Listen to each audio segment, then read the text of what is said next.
listening to Pop This, the podcast where three women talk about pop culture. Here are your hosts, Lisa Christiansen, Andrea Gin, and Andrea Warner.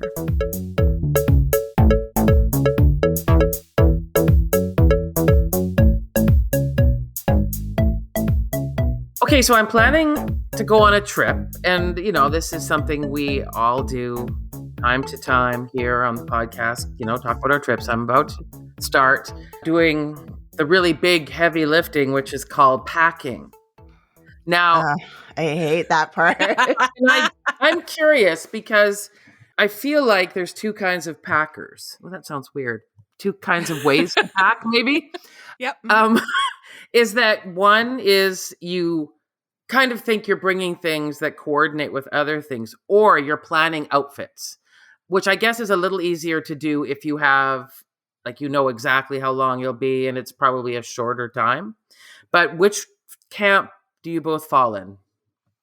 I'm more of an outfit person. I'm not one of those people that is like, oh, everything kind of is interchangeable and I can make any top work with any pants or whatever. I just don't have that kind of wardrobe. So I have to do it the difficult way and choose separate amounts of outfits for whatever I'm supposed to go to, and then pile it all next to my suitcase. And then my husband, Joe, it's always left to him to pack because he's got better spatial recognition or whatever that's called. Yep. Okay. Spatial reasoning. Yep. And then, he has a rage about how much he has to fit in a suitcase.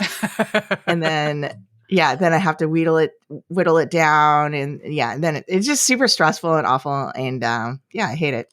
That sounds terrible. I'm sorry. Gosh. So I think I do kind of a combo. So basically, I have decided long ago that no matter what shoe I bring, it has to go with every different outfit combination. Mm-hmm. So and typically I wear a lot of dresses. So I will pack a variety of dresses and then probably one pant and one top just to have in case I need a pant and top that day. And then some tights. And then I pack two different shoes usually. So one sneaker shoe and one sort of loafer or dressier shoe. That's sort of how I do it. So I guess it's outfit based. I also have a spouse who is all about spatial reasoning for suitcase packing. So I do a moving van kind of spatial reasoning. That's my gift in our dynamic. His is to roll everything up so small that you can pack extra in every suitcase. So I also throw a bunch of stuff on the bed and then he has to pack it all. So, well, see, here's what I think. I pack my stuff not very efficiently and loose. And that leaves me plenty of wiggle space if I need to bring stuff back. Yeah, right. Because then yes. I can always go tighter. Yeah. But Joe packs everything so perfect and fitted and compact. The suitcase is at 100% when we leave. And it's virtually impossible to stuff more things in it on the way back. I'd like to roll more things, but then there's wrinkles, and I do see irons at hotels, but I've never employed one. No, I don't even own an iron here at home. Really? I'm just wrinkled all the time. Yeah, I don't know if I'm going to bring. Well, I am going to roll things up because also I forgot the other mitigating circumstances here. Is if you're flying. Is it carry-on, or are you going to allow your suitcase to just head out there into the world and see what happens to That's it? actually a really specific concern that I have personally, is because a lot of times, and it's better now, but 10 years ago, if I sent my suitcase on a plane and the suitcase didn't make it there, I would have zero options to buy clothing because a lot of places do not carry plus-size clothes. Mm-hmm. So I really had to always make sure that if I had a bag that I was checking, I had a carry-on bag that had 2 to 3 outfits that could sustain me in case they did lose my luggage. And then I could just do laundry. So most of the time now, we only travel with carry-on. I haven't had the bag check issue in a while. And we oftentimes will try and pack an extra backpack or something in the suitcase so that we can then bring stuff home if we want to. I have also 100% bought a cheap suitcase just to send stuff home with me. Right. But I feel while I'm away. I feel 10 years ago, I could be wrong, but I wasn't as panicked about thinking my bag could be lost. I feel like now everybody, that's like when you try to get on a plane, you always get that announcement. If you'd like to volunteer having your bag checked, and I'm not falling for that. Yeah, you know what though? Joe always does that, and it just goes into a different hold, and then it doesn't go into the luggage area. It goes into like a separate area, and it gets pulled out when you get off the plane, and he just collects it as he's walking off the plane. Like, okay, but what if you're transferring planes? You still collect it right outside the door of the plane. Oh, so because that's where I got. It's my like luggage was literally lost a couple of years ago, and I knew what it was. It was because it was late leaving one place, so then I missed the connecting flight, and then it never. Right. Oh, we AirTag everything now, so like we. Yeah, I was going to ask about that. I've never tried that. Yeah, we AirTag everything now, so we can always see like where it is and where it isn't, and if it's made it on the plane and if it hasn't. Oh, but if you're just kind of doing a direct flight, the kind of gate check idea is good because like then you don't have to worry about someone short like me. I have a really hard time lifting a suitcase above my head and putting it in the thing, and I don't like having to rearrange stuff or whatever. And so the gate check is actually a good solution if you don't mind, if you have the time potentially to wait, 10 minutes or something just to get they usually just put it like right outside the door of the plane on the way out. They put all the gate check. No, that's fair. Flags. That's fair. I found too that as the years go by, like hearing all these stories about people losing stuff, when I'm packing in the back of my mind, I'm like, there's a chance I may never see this again if my luggage gets lost. Well, am I okay with that? Do I feel like that kind of prevents me from packing anything I love or have sentimental value or I think is like going to be very upsetting to lose in my luggage? And so I just pack kind of like weird stuff I don't care about, nothing valuable. And I travel like a weird person. Like I wear stuff that I wouldn't normally wear. There's an 80s movie, I'm pretty sure it's 80s, called The Accidental Tourist with William Hurt and Gina Davis. And he plays, I think I'm right about this, he plays like a travel writer that doesn't like travel or something like that. But I always remember this line he has, which is, don't ever bring anything with you that you would be upset if it got lost. And I am telling you, that line has stayed with me for a lifetime. And I never do. Like I wear my dad's watch and all the time.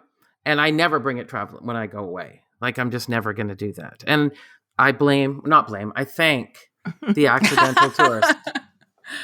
Yeah. Well, I had a pair of earrings go missing from a suitcase like in transit once that I was like 100% sure that I had packed because I intended to wear them at something. And they like weren't there when I got there and they weren't at home when I got back. And like, it's just like, that's the biggest kind of gaslighting experience because like you think, oh, I guess I must have just forgot to pack them, even though you packed something. And then 2 weeks later, when you get home, you can't find it.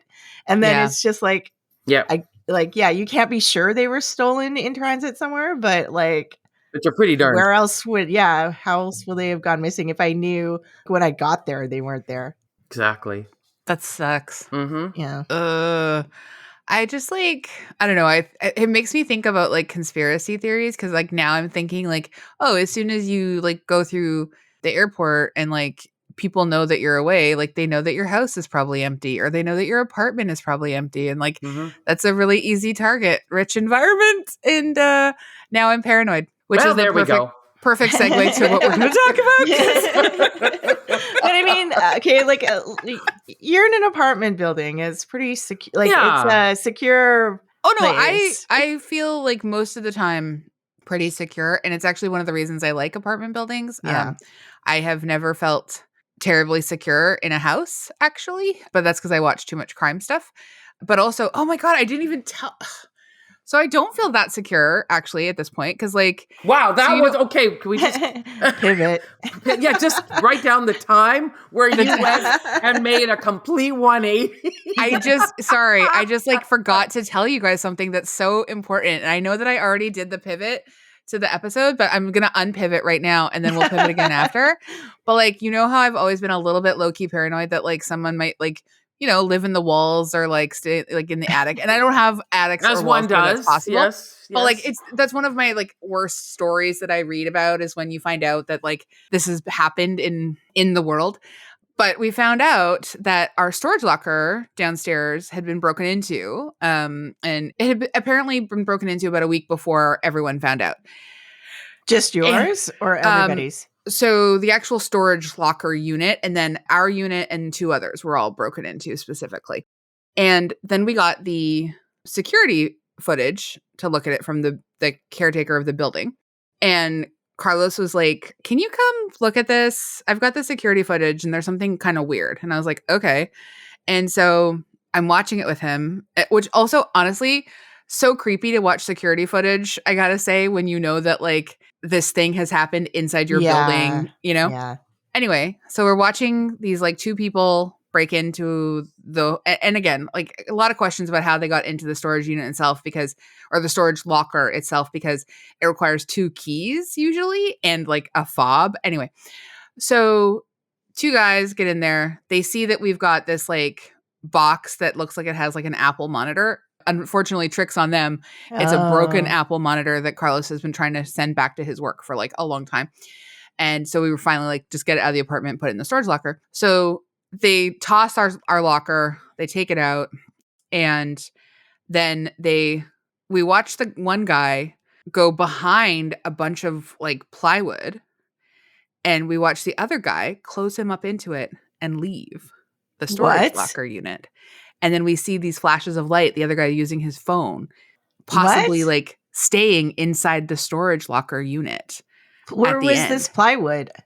At the end of it was like it's just at the end where our storage locker is next to it. Why is it there? I don't know. I don't remember why. But like I haven't been down into it yet because honestly I'm too creeped out. I just cannot handle it. But it looked like basically the guy left the other guy to live in the storage unit and stay there while he left with all the stuff. And so we've been trying to like raise this with the property manager and because we no longer have a building manager on site who is one of the strata unit owners. We have now farmed out that work to a property management company, which the whole reason when we bought in here like 15 years ago is I liked that it was self-managed. Anyway, the property company is just like, well, it's not actually our problem. You have to, if you think someone is living secretly in the storage unit, you need to call the police. And we're like, it's the storage unit is like, but so it's strata property. Anyway, I don't think I understand this plywood structure. Like, you don't know who put it there. You don't know when it was there. It's just like a plywood wall. There's always been kind of like some random pieces of wood around, and it looks to me like it's plywood from the video. I haven't been down there to like. Has Carlos been down there? Carlos has been down there. I don't know if he identifies it as plywood, but it's definitely like putting stuff back up so that you can block off that section and you can hide behind it. Was there evidence of someone living there when he went down? Well, he didn't notice it at first. And then when he saw the video, I don't know if he's gone back down since we saw the video because I don't want him to. I want this to be investigated. The caretaker went and looked and said that there's no evidence anyone's living there. But they also refused to acknowledge what we saw on the video, which is that like clearly this guy's companion thief is putting up a bunch of stuff to like block him in there so that he can stay in there and like do whatever he wants to do. See now, okay, I want to throw a wrinkle in here. I mean, I get that your big fear is that someone lives down there. Yeah. But what if they were just hiding to attack someone? Yeah, that's better. That's for sure better. Ooh. I do not like it at all. Anyway, so that was my paranoia sometimes is a little bit justified. Well, I know. See, here's the thing. As a person who has bad anxiety, I saw this guy trying to like give a message to people with anxiety. And he said, with people with anxiety, 85% of the things you're worried about don't even come to pass. And what's the first thing I think? Well, there's 15 there. I'm just saying. Absolutely. Right. I know how numbers work. 15 is still not great. 15's high. It's still not great. 15 is still some of the things I'm worried about coming to pass. How do you know which ones? If you could tell me this is part of the 85 and this is part of the 15, well, we could maybe talk. But this little stat you gave me, not helpful. Not helpful. not helpful at all. And Mm-mm. and honestly, like I No. cannot fully give my brain to it because it would kill me. So Absolutely. I would rather think about governments experimenting on me. So Not quite Really? the segue Okay. as before, good but thing we're know. talking about this movie. Yeah. Mhm. Honestly, I love the fact that this movie gives us such a clear snapshot of the 80s in a way that I haven't seen in so long. And Yes. I'm really happy we spent time with it.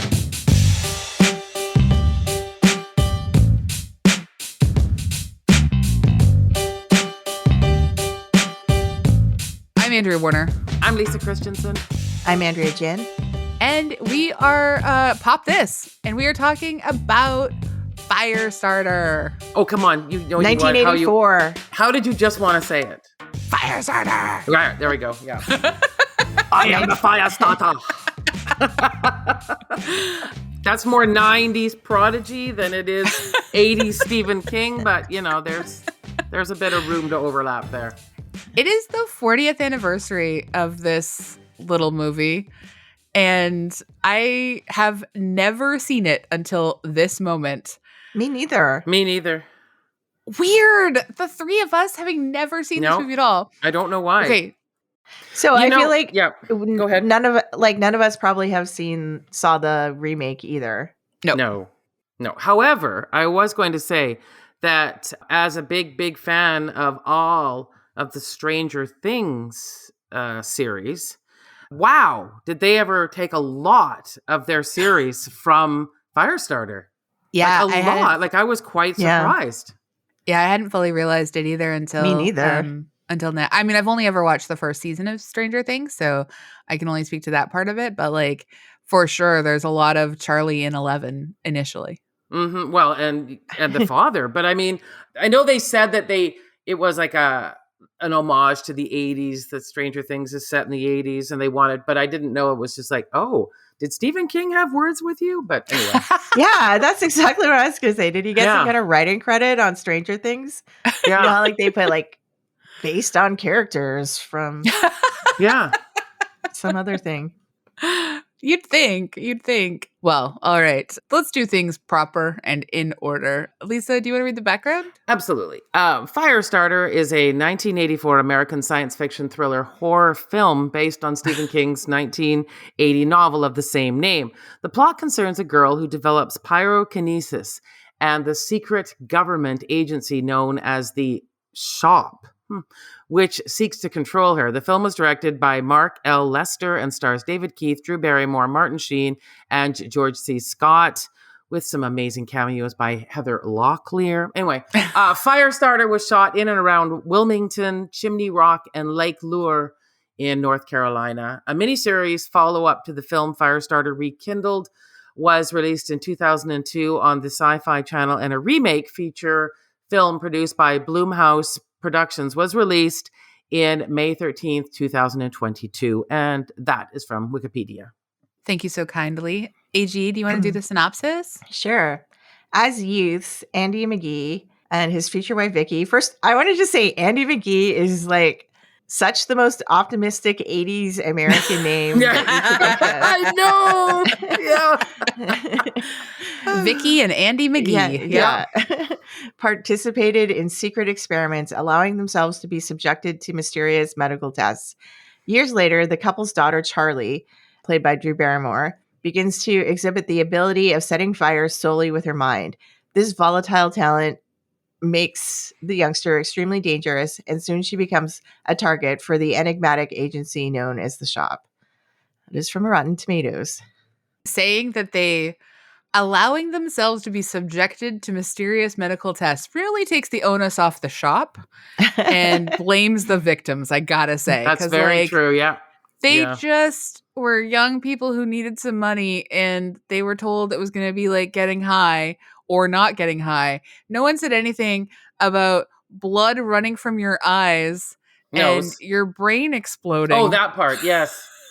And that your genetic coming together might also create a little girl that can set fires with her mind. Yeah, there was no information about that. Like that, I don't believe that was in the fine print. Like that's a And- big part of I side mean, it effects. probably I was mean, in the fine print, the way that drugs always like list all the side effects, that there's like 100 horrible side effects that just are in the tiniest print. it was right Yeah. under the restless leg syndrome. yeah, Daughter might have fire starting abilities. eye bleeds. Yeah. Eye bleeds. Yeah. Eye bleeds. Might want to gamble. Just like, oh They my just God. wedged it in. Yeah. When you see that room just like go buck wild, and I, you know what I love though about this movie, like it just starts, it drops you in to like a chase sequence. You've no idea really what's happening. Like, you know, it's not going to be good, but like you don't really know. And it's really refreshing to just have a movie No preamble, kind of, nothing. just kind of trust that the audience is going to figure it out. And they'll explain stuff in flashback, doling it out, like just sort of not generously, but like periodically out of nowhere. But I like what you were saying earlier, Adams, about how it's like a real snapshot of the 80s. Because Yes. it reminded me so much of like the TV shows I used to watch, like Charlie's Angels or whatever. Like yes, exactly. kind of like the acting and the acting style, the clothing, the way the plot, just nothing happens really, but it's just and the you know. criminal and the bad guys in these 70s, 80s movies were always like average looking middle-aged men in suits, right? Driving a sedan. They look like realtors. Like for any second, they would be able to switch and you would not know that they were actually henchmen searching to kill somebody, because they could just easily be, oh, I'm here to sell you a carpet. Anything I can do to, you know what I mean? Why in these old movies, these guys, where did they find them? What was this idea? Is that what henchmen look like? I feel like this really comes out of the fact that like there was like this huge mistrust of the CIA and the FBI, and like all of the understanding that like they were doing bad things to American citizens, and these government agencies were created to sort of like keep tabs on people, experiment on them. Like there's just like there's so much there that like, again, for people who feel paranoid, you're like, oh yeah, okay, there's a reason that I feel paranoid about certain things. Like some of it's like for sure real, you know what I mean? And so like the best thing to do, and I don't even think that they are consciously like sort of like telling us that like the patriarchy isn't to be trusted at all. That's just like an extra coded reading that we get to like apply to it. But that like your average middle-aged white cisgender male in a suit is not to be trusted on any level. Yes. And I think that that's like major early 80s, like 70s and early 80s messaging that like 2 years later is going to like kind of go the way of the dodo after like Wall Street nonsense sort of takes over. I love this era. I love this era of knowing who the bad guys are because they wear a suit. Yeah. Yeah. Well, I mean, it's really embodied by the farmer character, Irv. Oh my God. Like some of the stuff that he says, some of the lines he has in this movie are just so funny. Like, I'm a free person, or like, did I wake up in Russia this morning? You know, like those kinds of things. So like, good. It's a real snapshot into like that mentality of like, yeah, because like he kind of plays this average Joe character in the movie who is just supposed to try and figure out what's going on, and it's like, yeah, that was the mentality of like the average American in the 80s. But also, there was recently a fun program at VIF, which was celebrating the disaster films of the 1970s. And they were highlighting the fact that Earthquake, this movie, was celebrating 50 years and they were going to play it. But the idea around these disaster movies was that you didn't trust the man in every one of these. It's like the Towering Inferno was, yeah, we know we shouldn't build that high, but we're going to build that building anyway. You know, there was and a lot of that, you know, it was argued, came from that counterculture movement of the 60s. Yeah. Right? The not trusting, officials and stuff. And even in Earthquake, the young man, the young seismologist is the one going, I think we might be headed to a big earthquake. And all, of course, those men in the suits are all, what the hell's wrong with you, whippersnapper? You don't know anything that's going on. And to think like Stephen King is right in that, writing these. Yeah, well, like, I mean, even in Jaws, like the mayor The mayor in Jaws, exactly. is like the classic guy in a suit. Yeah. Being like, don't worry about it. Everybody Everything's go to the fine. beach. Yeah. Capitalism. The classic guy in the suit. You always look around a beach town and you see one man in a suit. That's the evil guy. That's the bad mayor. Yeah.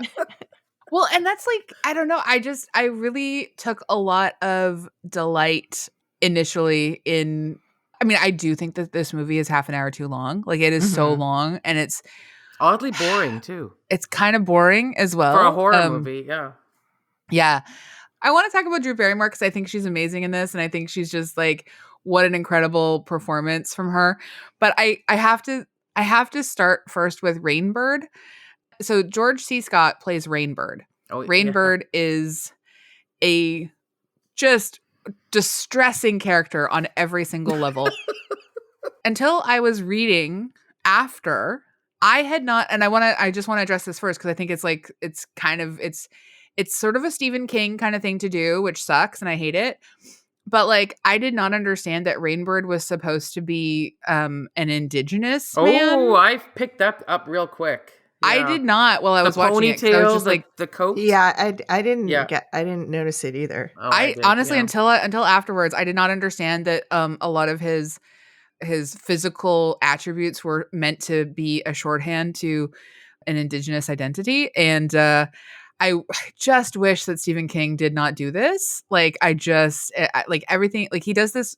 It's not the only time he's done things that I don't think super unnecessary too. Really, it's super unnecessary. Yeah. So like, I had not read Rainbird as that while I was watching the film, and until after I saw that in the remake, Michael Greyeyes is cast as Rainbird, and I've not seen the remake, so I don't really know. But anyway, just wanted to get that out front. I mean, I was reading a bit about the remake, and apparently they worked to give Rainbird more of a backstory, and he's like one of the people who was experimented on, and he has like superpower abilities too. And he's a bit more of like an anti-hero at the end. There's like he does something somewhat redeeming at the end of the movie.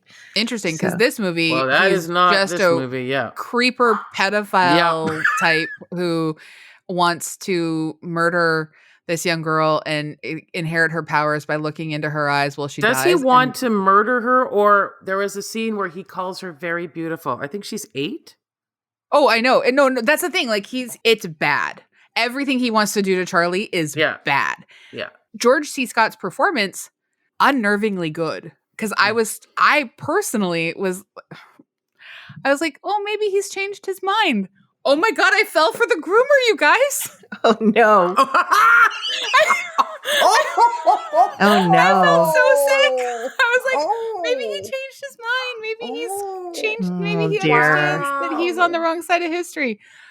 Oh dear. Yeah. Hey, Dubs. Oh dear. I know. You didn't even get a backstory and you still went for it. Wow. I want to blame that I hadn't, I was sick, but I didn't know yet. Anyway, I don't know. No, I just think like it speaks to the compellingness of his performance that he... And George C. Scott, I mean, when you take a small movie like this and then add some real star wattage with one of the great actors of our time, it definitely, I mean, they had Martin Sheen in it and weirdly Louise Fletcher. Come on. She just won an Oscar for One Flew Over the Cuckoo's Nest. Anyway, it weirdly has a lot of star power in this movie. And you can sort of see like why Drew Barrymore was such a big deal as a child actor. Absolutely. Because like she has so much charisma and just hitting it out of the park with all of her lines and stuff. And it's just like, yeah, she may also be from a famous acting family, Nepo baby type situation, but she's actually a really amazing child actor. Like, it's impressive. Like a Haley Joel Osment or something like that. Yeah. Yeah, it doesn't ever surprise me when Nepo babies are good because I often think like, yeah, like genetically, they're predisposed to being good. I am sometimes surprised when they are terrible. I'm like, wow, where did this happen? You weren't picking up any tips through osmosis here. Skip a generation here.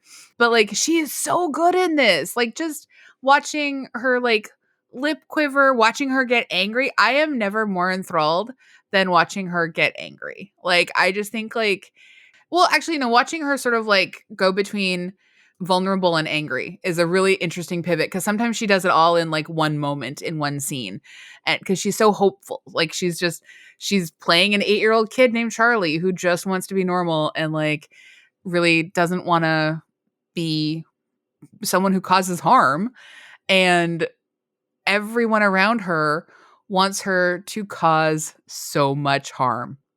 Like, even her dad ultimately wants her to cause so much harm. The one thing they did get really right with writing the character of a little girl like that was that vulnerability of, you're not going to be mad at me if I do this. Like, there's so much of that child, like, that like you said, I just want to be cared for. And I'm worried that if I do this, I'll threaten what I really value most. And it's really heartbreaking. It's so hard. When she says, if I do something bad, will you still love me? I was like, in Drew Barrymore's reading of that line, it's incredibly heartbreaking. But you can also see it if they had wanted to do something different with this character and sort of like force something more sinister onto her, like that she was like a budding psychopath, like trying to manipulate her father. That line also works then too. But like, that is just not how Drew Barrymore plays it at all. No. And I love that. Yeah. I was a bit kind of... It was like, I don't understand what the special effects budget was for this, because every time she got angry, her hair blew. Like, I was like, what is this? Where Beyonce got her idea? 80s. Like, It was the early 80s, Lisa. I'm sorry. But the hair blowing. Didn't have a ton of tools at that point. Just like, okay, I guess I need a visual clue for this. I can't just. She creates her own wind when she channels the energy to create a fireball. Okay. Absolutely makes sense when you scientificize like that. So, but I think it's fair to acknowledge that Stephen King's impact on pop culture. I like try and think of another author that's had. Oh God, no! I can't think of another one. As much as people want to make fun of him or whatever, or like not take his work seriously. I mean, there's so many in those movies that even if they weren't good, we all know the images from them. We can all. It's like a shorthand. So much of it. Well, I mean, and, like we were just talking about the impact he had on Stranger Things coming out. It's just like he's so influential that, 40 years later, people are using it as the DNA for their shows. Yeah, we're think of the things we're afraid of because of him. We're like, afraid of clowns. We're afraid of dogs. We're afraid of cars, for heaven's sakes. I think it's menstruation. Yeah.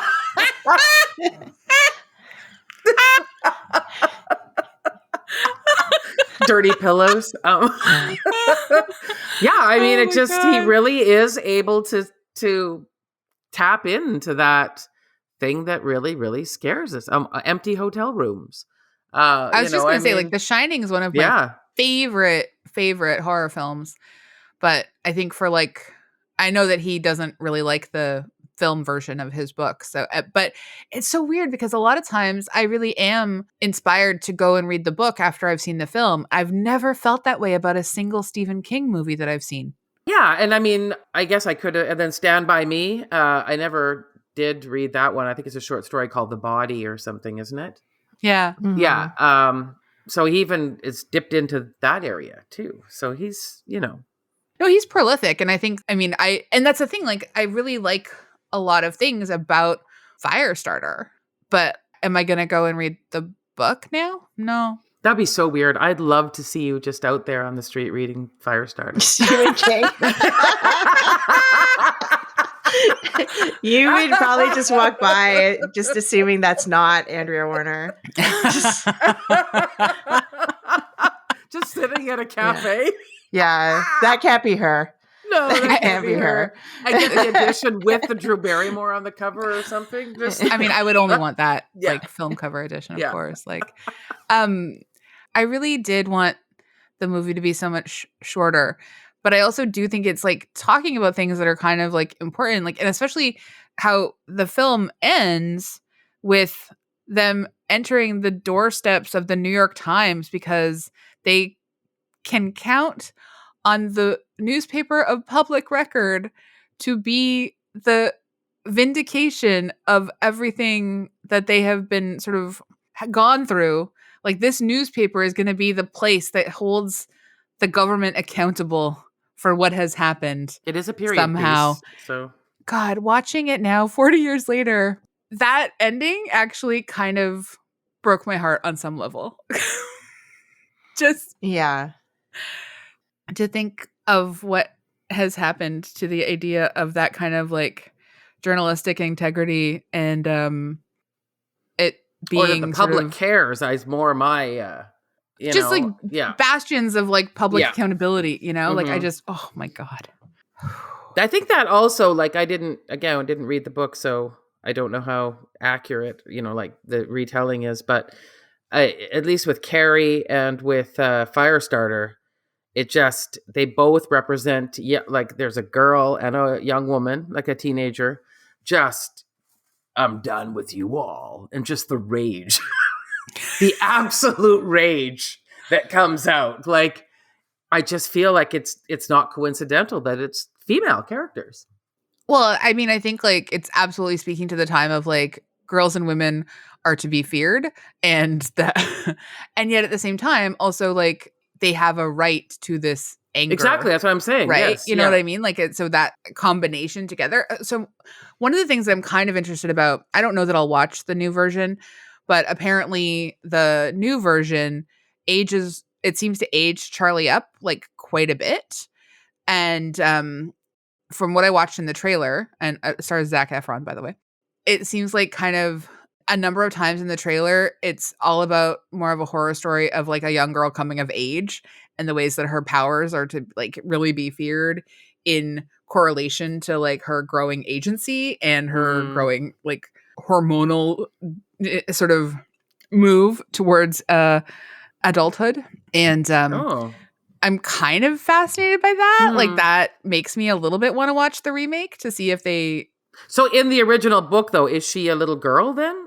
Did they do that update or what is, I don't know. I don't know. I have no idea. I didn't, again, nothing about the movie made me actually want to just explore what had been different from the book. Yeah, I was just like, because that's a big, big, big change. That's choosing, because definitely in Carrie, a lot of that had to do with her, becoming a woman, if you will. Yeah. So, and the hormones and all of those things. So, but in this one, we're just looking at a little girl who's being easily manipulated by all these people around her. I mean, we haven't touched on the George C. Scott character, just the way he, they want to use her obviously as some sort of military weapon, because that's also what the government wants to do in all these movies, even in Good Will Hunting. But the way George C. Scott says, "Oh, don't worry. I know she won't talk to you. You've got her dad tied up in a strange hotel." That looks it's the like weirdest hotel I've ever seen. like an With a IHOP lot of in staff. 1984. Yeah, it was the weirdest place. There's a lot ever. of people work there. As So we much found out. plush carpeting. Yeah. Did you think like when it was getting burned down at the end and there were so many people pouring out of it from every door, you're like, I had no idea so many people in all secretaries. different kinds of job capacities. Yeah, no, I agree were with you. employed there. It's And like how the White they- House. It looked like the White House or And something. they had that section where they were being imprisoned that the and horses. walls, horses, that the walls were horses covered is- in too. Like, why was that? Like, no windows? That was Then- like my primary concern for the last bit of the movie when she starts setting fire to the home. I'm like, she's got to rescue those horses. Like, they're not, this character is not going to let those horses die, right? You just have to keep thinking that until it's almost the last scene of the movie. Yeah. Where she lets all the horses out. And I was like, okay, I knew it. They're not going to make us think that like she let all those horses burn in that barn. No, and they know that, and that's why George C. Scott wanted her to go to the barn, right? Because he knew she'd be also very upset about the horses, and so she wouldn't want to start a fire because of the horses. Like, it was so sad. Yeah, you're right. Like about just like before we started the podcast, you were talking about basically it's like watching this movie and watching George C. Scott It really is like groomer 101. Like if you want to know what grooming is, watch this movie. And like you're right, like the part where like he sets the final scene in the barn because he knows she loves horses so much, and she particularly loves the horse necromancer, which I mean, let's not even how did anyway. But like her powers seem to transform in that final scene from pure pyrokinesis to also telekinesis, where she can just lift and barn locksmithing or latches. something. Yeah, like I And, don't know. like, Yeah, and suddenly she has the capacity to direct fireballs with quite a specific Like intensity and missile-like strength. maximum carnage, like just watching bodies aflame dance to their death. My God. If you are a fan of stuntmen walking around on fire, this is the movie for you. I mean, there was so much of that in this movie. So much. Yeah. So much. And I understand she did just watch like her father get murdered, and like this is her the only person that like she really has ever been able to count on now that her mother has also been murdered by the shop. Like I get her, like her rage is extremely justified and validated absolutely. throughout. Yes. But like that point where she finally understands that Rainbird isn't her friend. Right. I was so sad for her. And let's face it, sad for me because I had fallen for Yeah. I mean, that probably hit home a bit more for you than. But yeah, when you're for us. watching that turn, so here is George C. Scott showing up all the time. Rainbird? Is that what you said? Yeah. Rainbird. Rainbird, Okay. yep. So we keep seeing him and he's evil. He's just so evil. He's showing up at meetings. There's a lot of meetings in this supposedly fun horror movie. And then when he says, "Don't worry about her. I mean, I can turn her around. I will become her best friend." And then we go and watch, like you said, the Grooming 101, and we just watch him. And it's slow, right? How he does it. It's so slow. So slow. And then and I don't know who wrote this. I don't know if this is in the book, but just this sense of getting her on your side, getting her to take care of you, getting her to worry about you. Yes. Yeah. Oh my God. I didn't even know any of those things were part of this process of grooming. But it is upsetting to a degree I didn't even know. Yeah. In all the things I've ever known about this movie, I did not know that was a huge chunk of the story. Yeah. Like it doesn't really get talked about. You just hear that there's a little girl who can set fires. Exactly. That's all. I mean, that's all the trailer really has for you. It's just lots of cars blowing up and men in suits screaming on fire. But I didn't know anything about all of this other part, nothing. But I was going to say that there are Stranger Things, right? So you've got the bleeding out of the nose when doing the psychic ability, but we also have that character in Stranger Things, the doctor, that is trying to separate her from her father. And it's so sad. In Stranger Things, it's horribly sad too. She calls him Papa. Ugh. I know. So distressing. Mm-hmm. It's so distressing. So like, but also just, and I mean, I get why like people probably don't talk about that part as much, but like, I feel like somehow we should, because like, that's actually like almost a public service announcement. What it does to like warn people about stuff. Anyway. Well, I mean, look at you. Oh, truly. You really learned a sobering lesson watching this at your age. And you know that I distrust a lot of people. But watching George C. Scott perform fear and being like, then I was like, oh God, I should know that this is how people do things, because like psychopaths can just channel. They can mimic emotion. Like I know this stuff, and I still 45 still fell for it because I was hoping he would just have a turn. I was hoping he would be like, no, this is really bad what they're going to try and do to this little girl. He's an Oscar-winning actor. Give yourself a break. He did a great job. And He then, really did. but Yeah. keep in mind also, like, think about like 1984, this movie comes out. Like the world that we lived in at that point, which again, I was only 5, so I don't really have a great sense of the world. But from what I've read, in that same year, it was the 5th movie in a year from a Stephen King novel. Yeah. That's amazing. The intense saturation that was happening in our pop culture, extremely fascinating. And like, I really feel like people kind of like didn't think about it as a movie that 40 years later would still have some lessons to impart. Like Ebert really took a lot of it for granted in his write-up. And he's just kind of like, he said, quote unquote, the most astonishing thing in this movie, however, is how boring it is. Yeah. Yeah. But it's true. And he's right. Yes. He's right. But like, he gave it 2 out of 4 stars. So it's not like it was a total pan by Ebert. It wasn't one of his like most eviscerating moments or anything. But like, I don't think it just wasn't one of the movies that like stood out in any way, shape, or form. But like 40 years later, I feel like I kind of feel like it has more relevance today in terms of asking us to remember that don't trust men in suits or long leather jackets that are tied uncomfortably low under the belly. These are good lessons. Yes. Do you find it a little low level upsetting or disturbing that we view 80s movies as like period pieces? I have to say, this is the most period piece of the 80s movies we've watched. Like, it was. Do you want to know the real turning point for me?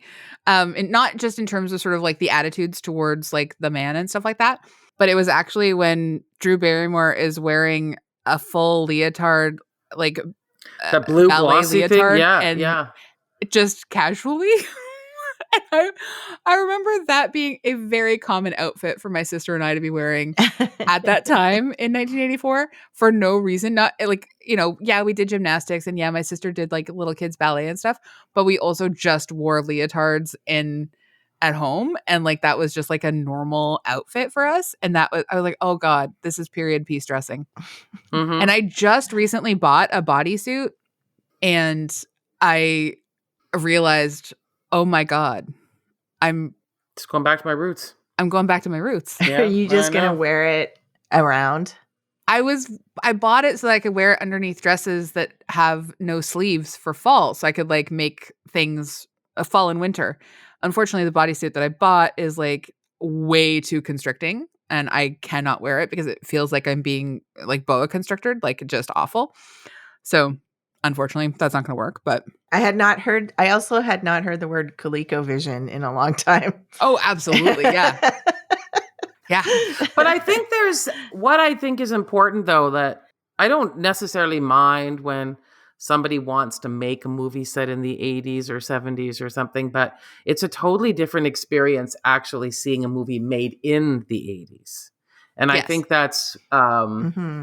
you know, when they try and set something, they don't get it right. And like, I don't think in a million years anyone would decide on that set of that house that they took the kids to, or took her and her father to, that's the shop that looks like, you know, some weird 80s house. I don't think anyone would do that. It would not look like that. It was so odd. The little end tables and weird couches. Just a very strange prison for people.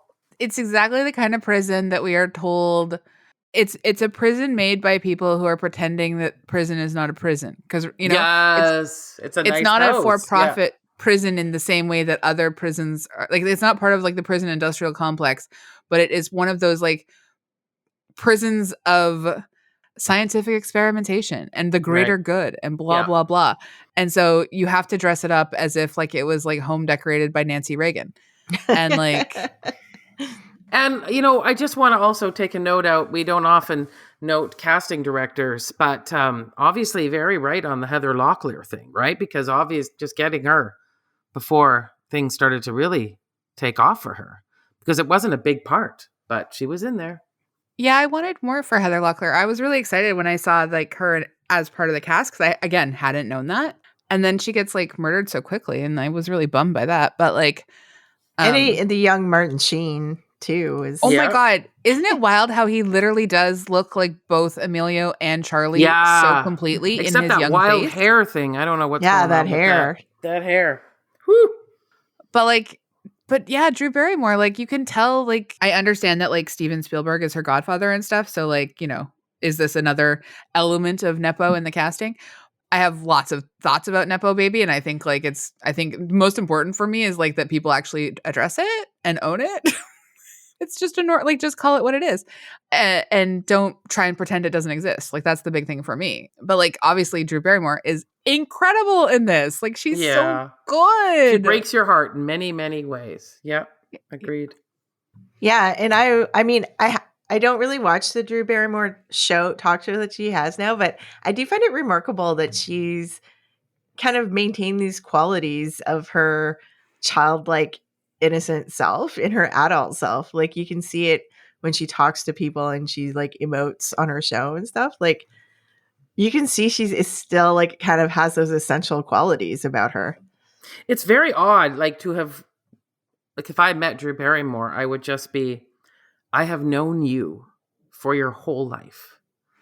Like I have seen you in every incarnation in the 90s when you made those weird decisions with like Tom Green and hanging out with Hole, because I think she was dating someone in the band, but she was like, you know, all of these wild moments in her life that we have gone through with Drew Barrymore into, like you mentioned, Charlie's Angels. I mean, that's a high point for her career and things. And so I'm very happy she landed on this show. I don't know. Well, it seems to be doing thing. really well. Yeah. It does. I think she had a little bit of problem during the writer's strike, but you know, people make mistakes. I mean, I think like she's come back from so much. Like I was when we were watching Firestarter, I was like saying like, imagine like a year or two from this point, she is already like dealing with addiction issues around alcohol and drugs. She's 10, you know, 8 in the movie or whatever, and then 10. Like she went through so much, and I think she has gone through so much. And I do really love how like committed to sort of like personal joy she is, because I think that has been like a form of resistance for her. And I really lovely video of her out in the rain. Remember that? Remember how went crazy that went? I love the rain. Well, because she also does like, she is so much sometimes. And like, she does not seem to care if she's so much. And like, there's nothing about her that seems overly committed to worrying about cool factor. Yes, I would agree with you there. Yeah. And yeah, I'm glad I am glad we still have Drew Barrymore in this world, because like, especially with all the stuff coming out in the last 5 years about like child star stuff, like we already knew a lot of stuff with her, but like just how horrific that whole dynamic is for a lot of kids who are in vulnerable positions and like in spaces with a lot of predatory people. Like, oh my God. I like the idea too, like the talk show universe is very, I don't know, I'm rather bored of it. It's been an entire lifetime of having shows at night with men behind desks talking to celebrities. It's very, I can't believe it's been my whole life. But anyway, I love the idea that there's Drew Barrymore and Kelly Clarkson now that kind of rule that daytime stuff. And I think it's, you know, more people like that. It's very sweet and it's just joyous people who really love what they do. And I think that's what's a lot of fun about it. Yeah. But Firestarter, guys, does it pop? I think that if you go into it, you know, just as we were talking about watching it as a period piece, and it's like, it's a cult classic because it's like been influential in so many ways. Like, I think it does pop. It's a little too long and it is a little boring. Strangely boring, yeah. As everybody kind of notes. But I think it still is worth watching. Yeah, I agree. I think, honestly, I don't even know if this has ever happened to me in the history of Pop This. But I came in for sure going to be, oh no. And then through our conversation, I went, wait, there's a lot in there. And I changed my mind throughout this hour. And now I'm saying, yeah, you should watch it. Wow. Yeah. Wow. Yeah. Mm-hmm. I am also going to say that it pops. And I think I like, obviously it is too long. And I agree with AG that you need to come into it understanding that it's a period piece. And I know we never really thought we'd gives say you it, but like a real 80s feel, like A it's real 80s feel. And authentic. also, you know, mm-hmm. just in terms of sort of I have some affection for a movie that like at least pretends to, at least a time period that pretended to have more nuance. I don't know that it did, but it pretended to. Mm-hmm. And there's something about that feels a bit comforting in a weird nostalgic kind of way that I appreciated. Agreed. Mm-hmm. And we are all free to give our opinions on it because none of us woke up in Russia this morning. I mean, Art Carney as Irv, just a real scene stealer there, I gotta say. he really is, and Yeah. like, just oh my god, Yeah. Or just great. like willing to die in a standoff with like unknown government agents, just I know. just on because principle. it's the right thing to do. Yeah. What do they want you for, tax evasion? What's going on here? Yeah. Let me get my shotgun. my shotgun, and I'll die in a hail of bullets for you. You're right. Honestly, loved it, and I feel so much respect for him in so many ways.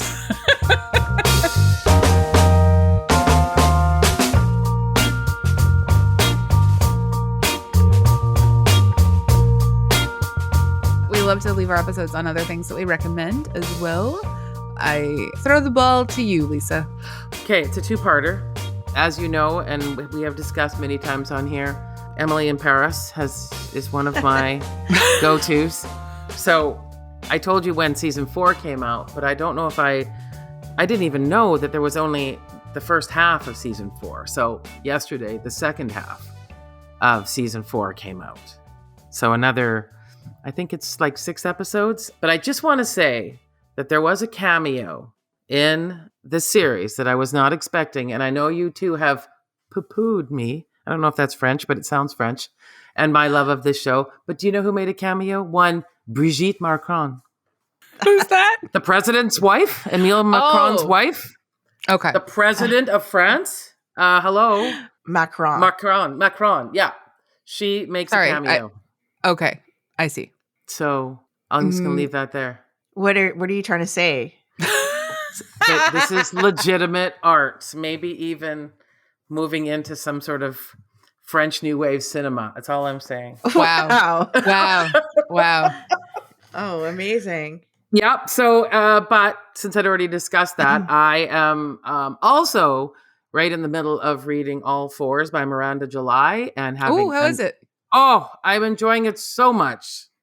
Good. Honestly, I don't think I've read her. I've seen her movies and I've seen her speak and talk about things, but she's a really funny writer. And I know I'm really late to that party, but it's super good and really enjoying it. I love her collection of short stories. I don't know if we've talked about this before, but like Miranda July, seeing a talk by her at Bumbershoot in 2007 is what fully prompted me to like pursue freelance writing full time. Really? Yeah. Oh, I didn't know that. Wow. Yeah. I loved her. I loved her first movie. I loved her collection of short fiction. And then this talk that she did, which I mean, understandably was like coming from like an extremely sort of like privileged place, though. It was all about like art and money. And it was just a really powerful talk. And I got out of the talk and I went into the bathroom and I just was like, oh, I'm going to go back and quit my job and I'm going to pursue freelance writing and I'm going to figure out a way to make that happen. And I did. And I haven't looked back since. Wow. Wow. Well, okay. Yeah. Well, that's a much heartier recommendation than I could have come up with. All I was going to say. No. It's just like I haven't even read all 4s yet because I just like I haven't made time for it yet. But I'm very excited that it's being so well received and that you like it. Well, and also, I know that people say this all the time, that it's laugh out loud funny, but it really is. There have been moments where I have actually laughed out loud. So, Awesome. mhm. Fantastic. AG? I'm going to recommend some music this week. There's an artist called Teo, and the single's called Morningside, and it's Teo's a singer-songwriter, and it's just this beautiful tribute to growing up in a neighborhood that is disparaged a lot and having your family there and, maybe not fitting into this neighborhood and wanting to leave, but your family wondering why you would ever want to leave because they're there. And it's just a very heartfelt and touching and moving song. And I can't wait to hear the rest of the album. It comes out on September 20th. Cool. I just want to also point out that it could perhaps be an homage to the famed CBC current affairs show Morningside with Peter Zosky. This person No. is very young, so I don't know. I don't think so.